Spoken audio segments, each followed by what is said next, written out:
O galima padaryti taip, kad nenueiti alaus arba neparsivežti namo alaus. Ar tikrai pakanka tų priemonių Lietuvoje, kad galbūt yra kažkokių dar pasaulyje žinomų, kur pas mus dar jos neatėjusios, ar galėtų būti taikomas ir žmogui padėtų? Tiesiog visi jau mato problemą, o pats žmogus dėja pripažįsta paskutinis. Tai visą tai gerbė, saugo ir taip, kad anonimiškai ieškoti pagalbos yra įmanoma ir visai puiku. Vakarėliai kažkokie tai atsitikimai, susitikimai, kurie buvo paremti tuo pagrindu, jie tiesiog praras prasmę.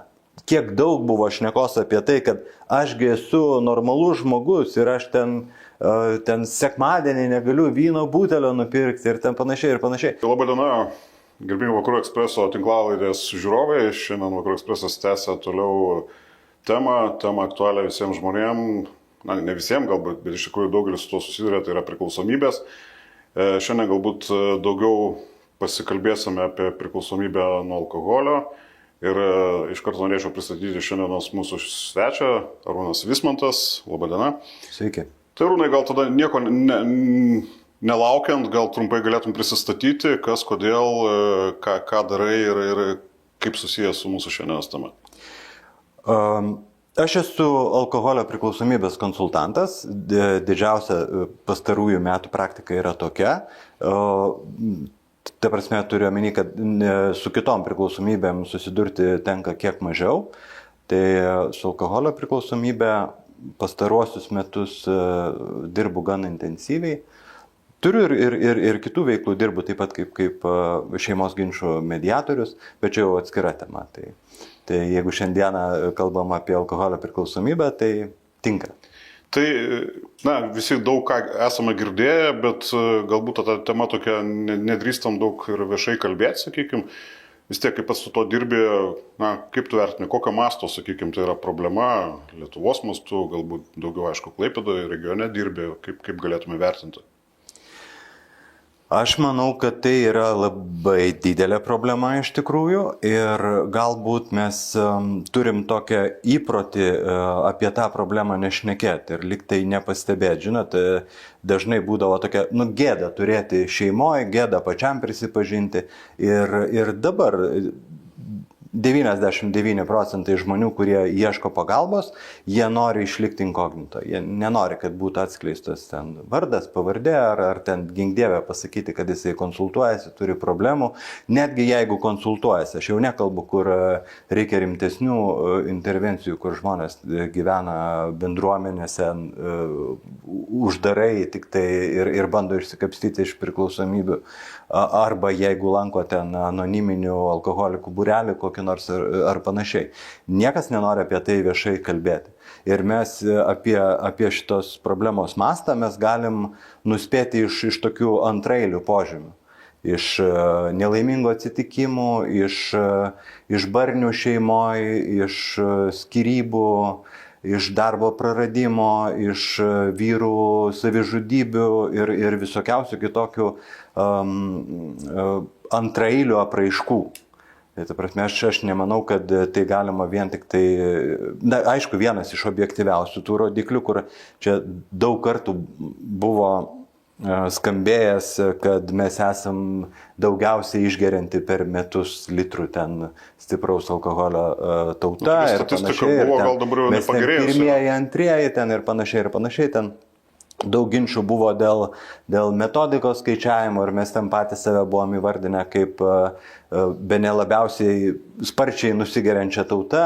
Tai bet kuriuo atveju tai yra, mano įsitikinimu, tai yra gan gili, rimta problema ir net ne tiek, kad jinai masto labai didelio, bet ir tai, kad neaišku, kaip iš jos dar kapstytis. O šiaip ta pati pradžia reiškia, kaip suprantu, vis tiek žmogui visų pirma yra tikriausiai sudėtingiausia pripažinti, kad turi tą problemą. Tai prasme, kokie tie dalykai požymiai signalizuoja, ką žmogus turėtų atkreipti dėmesį, kad jau susimastytų, kad jau ta problema, sakykime, yra jau pažengus ir reikia kreipti specialisto pagalbą. Reikėtų pasižiūrėti, kaip alkoholis dažnai prašosi pas tave į rutiną. Ir jeigu, na, sakykime, toks tradicinis, ar ne, penktadienį vakare po darbų reikia parsivežti į namus alaus, ar ne, arba su draugais nueiti alaus. Tai paprasčiausias testas. O galima padaryti taip, kad nenueiti alaus arba neparsivežti namo alaus. Tai jeigu tu gali laisvai to atsisakyti ir pasirenki, vietoj to, kad alaus, aš geriau nupirksiu vaikams ledų. Tai tada viskas yra tikrai ok. Tai reiškia, kad priklausomybė neturi jokių, kaip čia pasakyti, įleidusi šaknų, jinai nevaldo tavo minčių ir nevaldo tavo laisvalaikio ir norų. Ir tu turi laisvą sprendimo galę pats savo pasilikęs. Bet jeigu tu jau be to nebegali ir tau atėjo į rutiną ir tu neberandi kito būdo, tai yra pirmas pavojaus ženklelis, būtų labai gerai jau pradėti mąstyti, o kaipgi pakeisti šitą vietą, bet dėja šitam lygiai labai mažai kas susimąsto. Aš nežinau, girdėjau kaip palyginimą, reiškia, kad sako, reikia pasižiūrėti savo barą, jeigu ten yra stovinčių alkoholinių gėrimų, kurie ten neliesti stovi bent jau pusę metų, sako, reiškia, tų problemos tada dar neturi, bet jeigu, reiškia, pas tai neužsilieka, tai... O tada jau turbūt labai problema yra suvešėjusi. Vėlgi čia, aišku, toks vaizdus palyginimas čia yra, kad mes visi mėgstam kažką tai tokio pasakyti. Aišku, ten neaišku, kiek ilgai ten stovi, kas ten stovi, kiek papildomai buvo pirkta, kad ten liktų stovėti, bet elementariai, jeigu be jokios progos ir dar vienas pats tu randi reikalą atsidaryti butelį ir mėgautis juo, tai tada iš tikrųjų ta problema yra kažkur ir reikėtų pabandyti su ją viduje pasišnekėti, kaip sakant. O dabar tikriausiai čia yra dvi pusės. Aišku, vienas dalykas, kad žmogus pats suvokia, nesuvokia, kitas dalykas tikriausiai aplinkiniai kažką pastebi, mato, kiek yra dažniau, sakykime, kad kreipiasi pats galvodamas, kad yra problema ir kiek, sakykime, iš aplinkos, jau ten šeima, tėvai. Dažniausias turbūt yra toksai atvejis, kada visi jau mato, o pačiam dar yra sudėtinga pripažinti. Ir vis daugybė tų pasiteisinimų ir savęs pateisinimo būdų, kad tai buvo netyčia, čia kitą kartą taip nebebus ir čia buvo tiesiog klaida, čia aš nesusivaldžiau šį kartą ir panašiai. Ir daugybė atsiprašinėjimų ir šeimoje, ir darbe, ir mamai, ir žmonai, ir kam tik tai nenori. Tai ir tiesiog visi jau mato problemą, o pats žmogus dėja pripažįsta paskutinis. Tu užsiminėjai apie atsiprašinėjimus, bet tikriausiai dažnai tenka susidurti, kad žmogus, sakykime, net neatsiprašinėjo, bando kažkaip įsisukinėti, apgaudinėja netgi, sakykime, įklimpsta kažkokį tai melą, galbūt, sakykime, tam bando slėpti. Tai čia turbūt nuo charakterio žmogaus pačio ankstesnių charakterio bruožų priklauso, tai kaip kuriam, kaip čia pasakyti, kaip kuriam patogiau save pateisinti. Vienas labiau bus nuolankus ir atsiprašinės, kitas galbūt elgsis kažkaip ryžtingiau ir bandys įrodyti kažkokią kitą savo tiesą, kad čia taip reikėjo ir panašiai. Tai čia, man atrodo, tiesiog asmeninis, kaip sakant, požiūris į savo pateisinimą, bet tai nekeičia paties noro, kad tu nori save pateisinti kažkokiu tai būdu.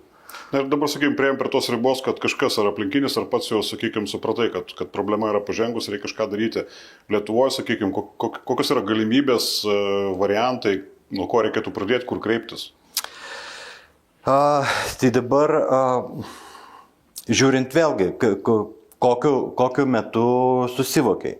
Jeigu iš tikrųjų reikia, visi tinkami būdai, ar kreiptis į alkoholio konsultantą.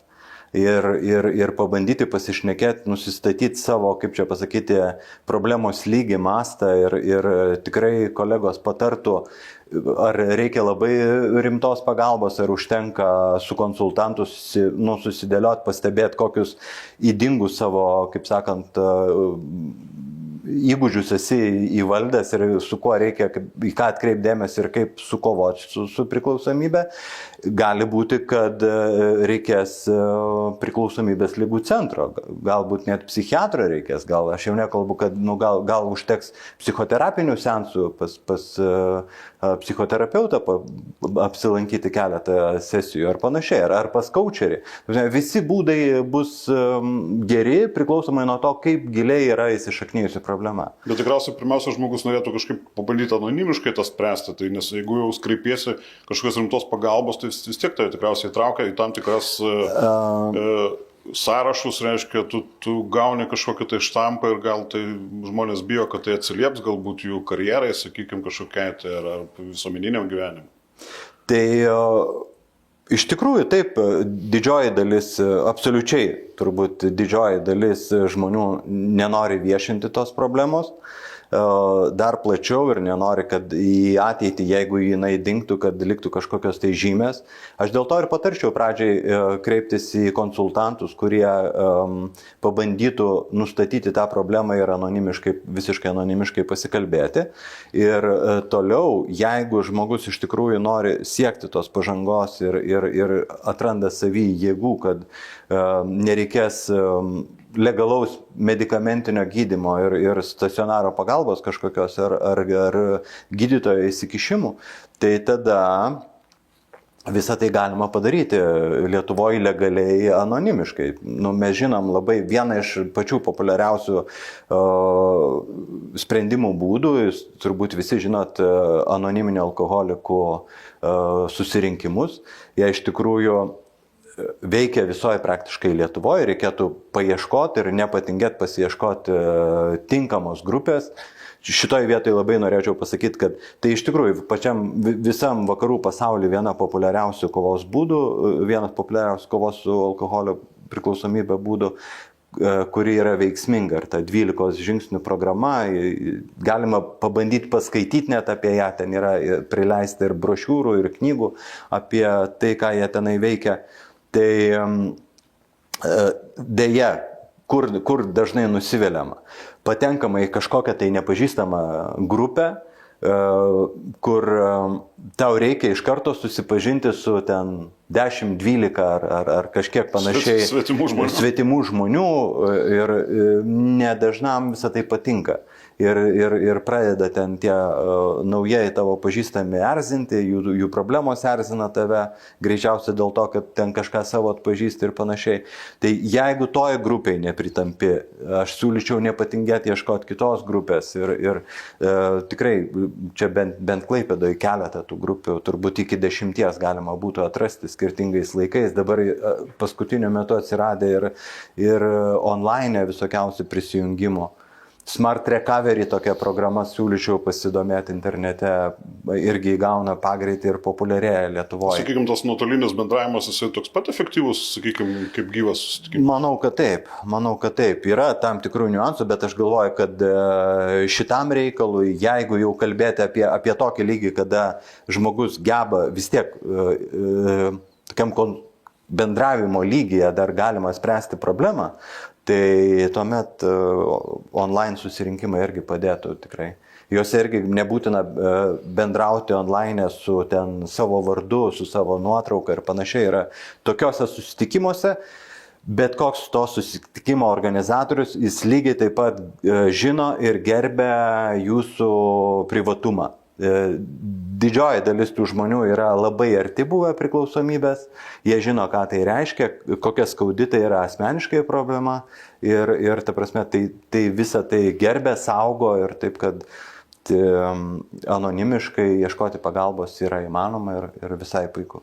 O ar iš tikrųjų tai grupės ar dar kažkokios, ar tikrai pakanka tų priemonių Lietuvoje, kad galbūt yra kažkokių dar pasaulyje žinomų, kur pas mus dar jos neatėjusios, ar galėtų būti taikomas ir žmogui padėtų?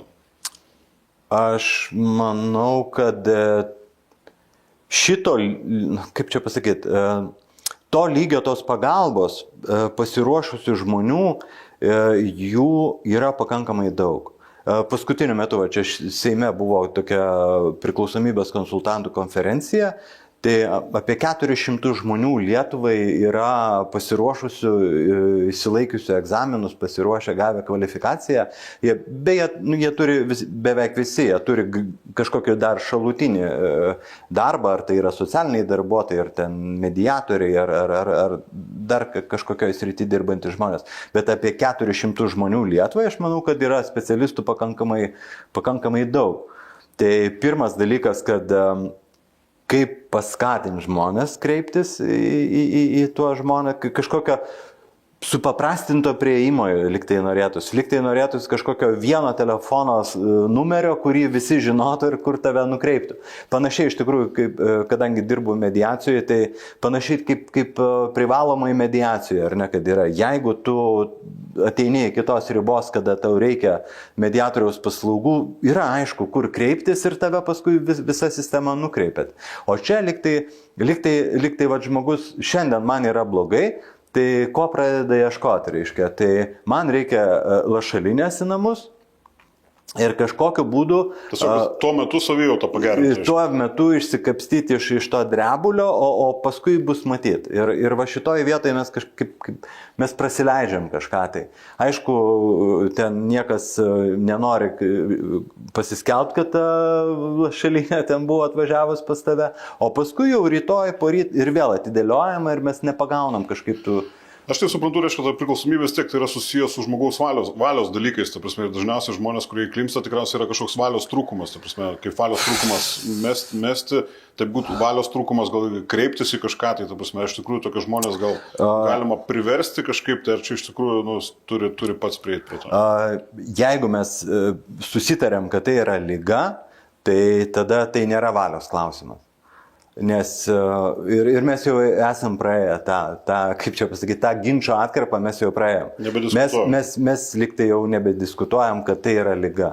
Tai tada mes negalim sakyti, kad tai yra valios klausimas. Kitaip tariant, mes negalim tada kitos ligos, tiesiog imkis valios ir įsigydyk ten kokią nors ten hepatitą. Taip neveikia, ar ne? Tai vis dėlto tai nėra vien tik tai valios, tai yra daugybės pasiekmių iš kažkur ir išsirutulioja tada jau į tokią priklausomybę, ypatingai dėl alkoholio. Jeigu aš dar dėl įpročių priklausomybių, kurios šiandien sutarėm, kad neliečiam tų temų, bet ten ekranai, žaidimai ir visi kiti dalykai, kur nedalyvauja cheminė priemonė. Taip, aš manau, kad mes turėsim dar laidų, kur aptarsim, reiškia, ir tuos dalykus. Tai ten dar sakyčiau, kad tas valios klausimas gal yra ten daugiau veikiantis, bet šitoje vietoje mes turime aiškę cheminę priemonę, kuri užvaldo ir pažeidžia tiesiog žmogaus cheminę pusiausvyrą netgi. Tai kaip ją atstatyti ir kokiais būdais ir vien tik tai valios pastangom, to nepavyks padaryti. Tai šitoje vietoje, reiškia, aš nežinau, palieskim dar tokią aktualią temą, kuri, kodavimas, aišku, anksčiausiai buvo suprantamas vos ne kaip kažkoks irgi gydymo priemonė, dabar tai yra uždrausta. Kokia situacija čia dabar turime? Ten kažkaip būdavo ampulę įsegiau, įsiuvau ir... Tai kas tas kodavimas iš tikrųjų, kaip čia pasakyti, net aš nežinau, ar jisai buvo kaip nors teoriškai apibrėžtas. Tradiciškai tai yra atėję iš rytų pusės ir ten buvo viskas, žinot, nuo Kašpirovskio laikų, kaip sakant, medicinos buvo ant televizoriaus vandens padėjęs loviką užsikrovė. Išgeria ir sveikas, taip. Tai tas kodavimas nelabai aišku, kai buvo. Tradiciškai buvo, psichiatrai darydavo tokį dalyką, ar ne? Tai vieni ten leisdavo kažkokiu tai vaistų ir naudodavo kažkokį kalbėjimo metodą, kiti ten dar kitaip darydavo, bet esmė yra tokia, kad žmogus atvažiuoja nesusitvarkantis su tavo problema, jam paspaudžiamas mygtukas ir problema išnyksta. Tai šitoj vietoj to greitų sprendimų mes sutarėm, kad nebetaikom. Tai nežinau, oficialiai tai yra nebelegalu, bet dėja žmonės vis to dar ieško. Ir čia, man atrodo, irgi galbūt ir tokių laidų reikalas yra pasakyti, kad žmonės, kaip ir visur kitur, mygtuko paspaudimu retai kada kokią nors problemą išsprendė. Paprastai, jeigu jau problema yra, tai ją reikia kažkaip tai, kiek jinai formavosi, tai va tiek reikia ir ją ir spręsti. Ir tai, kad tau uždraus, reiškia, gerti nuo šiandien, o vakar dar tu kapaliojasi iš mirties patalo su lašalinė, nu tai aš neįsivaizduoju, nu tai šitas žmogus yra antiek pažeistas, kad jisai atiduoda tą visiškai savo sprendimo laisvę į kažkokią autoritetingo jo akimis žmogaus rankas ir jam pasako, aš tave koduoju pusei metų. Tai paprastai tas koduotojas, jisai net nuspėja, pagal to žmogaus pažeidžiamumą jie yra įgūdę ir žino, pusę metų galės susilaikyti. Tą pusmetį jam mano, reiškia, tas autoritetas veiks ir jam kaip tiksinti bomba, reiškia, jisai skaičiuoja tą atgalinį laiką ir laukia, kada tas atkritimas ateis. Ir daugybė tų net, turiu visai nesenų tų klientų tokių, kurie sakė 10 metų, tai po 10 metų grįžta atgal ta problema jau. Kodavimas veikia 10 metų. Bet sakykim, kad užbaigtą temą vis tiek mes turim ir pas pasisakymuose ten ir konferencijose pastebėjai, kad internete yra skelbimų, kad koduoja. Yra galimybė, važiuoti į Latviją, galbūt kitas šalis, sakykim. Kaip iš tikrųjų reikėtų išspręsti tą dalyką, kad mažiau kiltų kažkokių tai neiškumų, ir kad eiti teisingų galbūt keliu?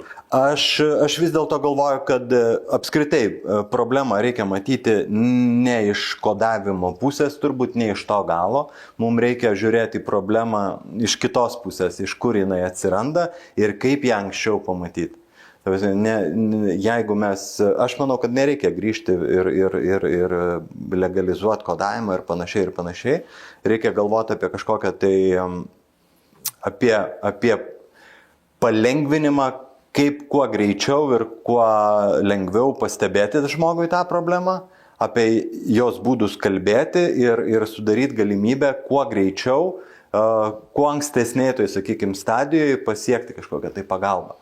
Bet į tą pusę reikia koncentruotis. O pati visuomenė, čia palėtė vis tiek, kada atpažinti tą, ar pas mus yra jinai pakanti, ta tokia, kai aplinkoje atsiranda toks žmogus, sakykime, ar linkia pateisinti, sakykime, ar čia nereikia kažkaip tos pačios visuomenės kelti kažkokį tai nepakantumo lygį, gal ne taip įsireiškiau, bet greičiau identifikuoti, greičiau ieškoti sprendimų, atviriau, sakykime.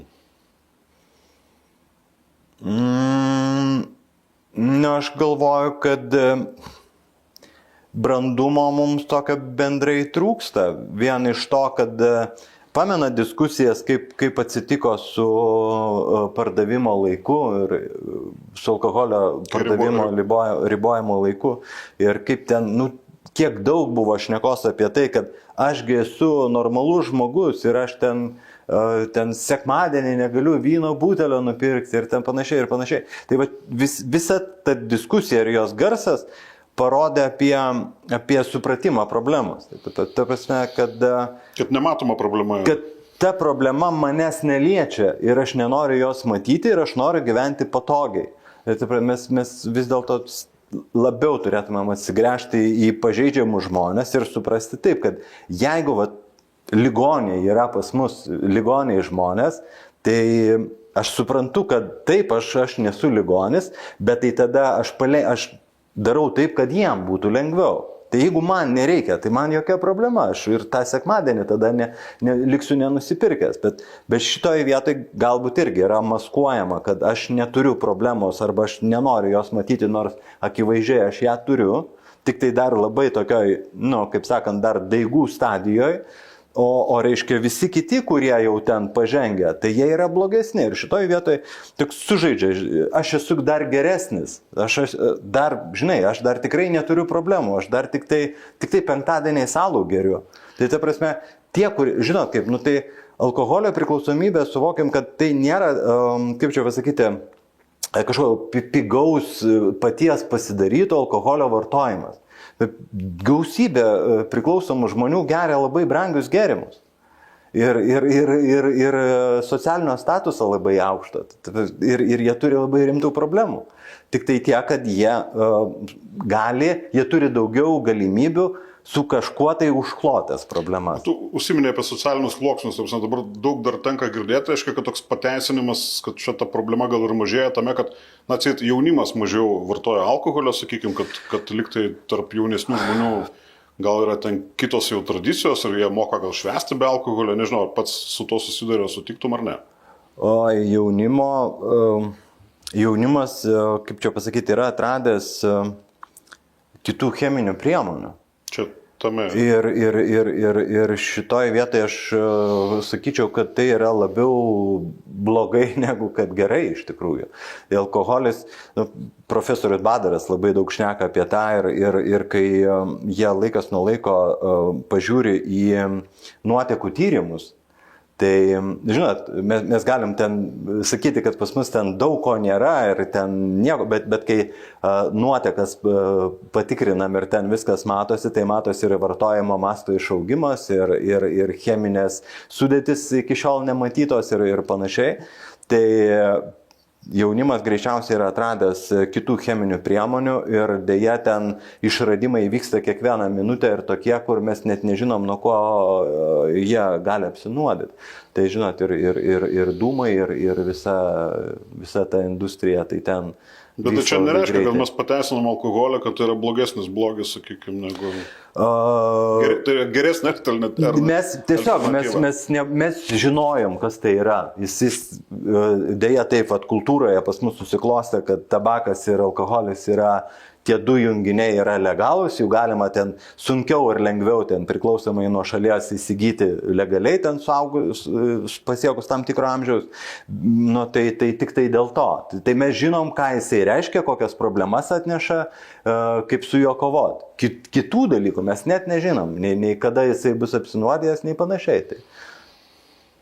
Tai aišku, mes šiandien galbūt visų, kaip sakant, tų dalykų neiškalbėsim ir kitų priklausomybių, gal tiesiog jau pabaigai galėtumėm apibendrinti, sakykime, ir galbūt žmonės šiandien kažkas mūsų žiūri, kur irgi galvoja, ar čia turiu jau tą problemą, neturiu, tai taip apibendrinant, kokie būtų tokiam žmogui patarimai, ką čia ir dabar daryti, kad galbūt sklandžiai tas dalykas praeitų ir kaip reikėtų nusiteikti, kokį kelią reiktų įveikti, sakykime, kad ar įmanoma įveikti tą priklausomybę tikrai yra įmanoma įveikti. Jeigu bent kiek jūs užkabino apskritai šitą temą, tai aš siūlyčiau pasigilinti ją labiau. Pasigilinimas reikštų, kad suteikti savo, pavyzdžiui, ten valandą laisvo laiko ir tiesiog pamąstymo apie tai, ar aš iš tikrųjų galiu šiandieną pats kovoti su savo šitą ydą. Jeigu ne, tai tada pirmasis žingsnis aš vis dėlto siūlyčiau ieškoti priklausomybės konsultanto arba psichoterapeuto ir su juo pasikalbėti, kaip man elgtis su šituo savo elgesiu, kurį aš matau kaip potencialią problemą. Tai jeigu jau užduodi, šitoj temai kažkas pas tave kirba, reikėtų jos nepaleisti ir su ją padirbėti. Tai tikrai linkėčiau nestumti, nesakyti, kad ne, man tai tikrai ne, man tikrai neištiks taip, čia kiti yra silpni, aš stiprus ir aš pats susitvarkysiu. Čia labai didelė rizika, kad gali ir nepavykti. O kaip tai veikia, sakykime, jeigu šiandien galvoju, pradėsiu kovoti, reiškia, pradėsiu mažinti, šiandien geriu 3 alaus vakare, aš pradėsiu 2 gerti, reiškia, gal po savaitės 1, ar taip tai veikia, ar reikia iš karto nukirsti ir...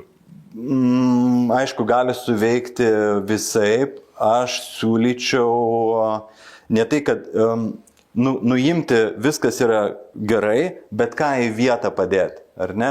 Ir šitoje vietoje reikia suprasti, man labai patiko vienas toksai palyginimas, kad mokytis negerti, ar ne, tai paprastai pasakius, yra lygiai tas pats, kas mokytis kitos kalbos. Tai įsivaizduokit, kad, pavyzdžiui, nuo šiandien aš pradedu mokytis ispanų kalbos ir ką tai reikš mano gyvenime, ar ne? Tai reikš, kad aš ten po savaitę žinosiu ten nežinau, 10 ar 50 žodžių, galbūt mokėsiu kokį nors sakinį, gal būsiu eilėraštį išmokęs ispaniškai pasakyti ir panašiai. Bet po metų aš turėsiu greičiausiai Ispanijoje draugų, aš lankysiuosi Ispanijoje kelionėse, aš žiūrėsiu ispaniškus filmus ir ten klausysiu jų muzikos ir panašiai, bet tai keičia, iš principo keičia visą labai aplinką.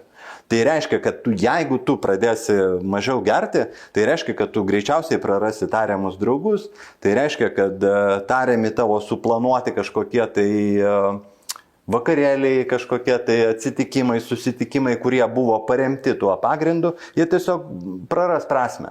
Bet tau reikės atrasti kažką. Bet tau į vietą greičiausiai reikės atrasti kažką. Tai bus vieniems sudėtingiau, bet daugumą atveju tai bus, kaip sakant, saviugda. Ir tai turėtų daryti tave geresniu žmogumi. Ir gal pačiai jau pabaigai, sakai, vis tiek jau turi praktikos, ar turi kažkokią sėkmės istoriją, iš savo klientų, kurie, sakykime, pas tave kreipiasi ir jau tu matai, kad jie eina teisingų kelių, o gal jau iš tikrųjų pasiekia labai gerų rezultatų? Aš tikiuosi, kad jiems sekasi, žinoma, nėra taip, kad mes kontaktuojam vis, ar tu dar laikaisi ar nesilaikaisi. Aš tikiuosi, kad tiem žmonėm yra tikrai, apie kuriuos aš dabar galvoju, kad jie ir šiandieną yra išlikę blaivus. Bet, žinote, yra ir tokių, kurie ir po 10 ir po 15 metų atkrenta. Ir aišku, nesmagu apie tai pasakyti atvirai, kad dėja yra toks... Toj visoje problemoje yra tokia atkryčio problema, kad žmonės taiga ima ir po daugybės metų netgi ima ir nutrūksta. Ir vėl atgal grįžta prie to. Tada vėl įsigasta, vėl ieško pagalbos ir panašiai. Arba kokia nors gyvenimo neganda atsitinka, žinot, ar darbai, ar netektis, ar šeimoje kažkokios problemos ir panašiai. Žmonės kartais nutrūksta į tą pusę. Tai yra irgi normalu ir šitoj, kaip ir kiekvienoje lygoje atkritis yra įmanomas. Tai neišsigaskit ir jeigu jau taip atsitiko, drąsiai vėl antrą žingsnį ir jau žinot, kad yra galimybė, kaip sakant, gyventi blaiviai, tai grįžkite į tą pusę ir kuo greičiau, tuo geriau. Kągi, tikrai geras palinkėjimas, gyvenkime blaiviai, nebijokime, jeigu ir kažkur paslydome, kreiptis pagalbos, nebijokime apie tai kalbėti. Žiūrėkite ir toliau mūsų laidas apie priklausomybės, paliesime ir kitas temas. Šiandien ačiū už dėmesį, ačiū mūsų svečiui, iki kitų kartų.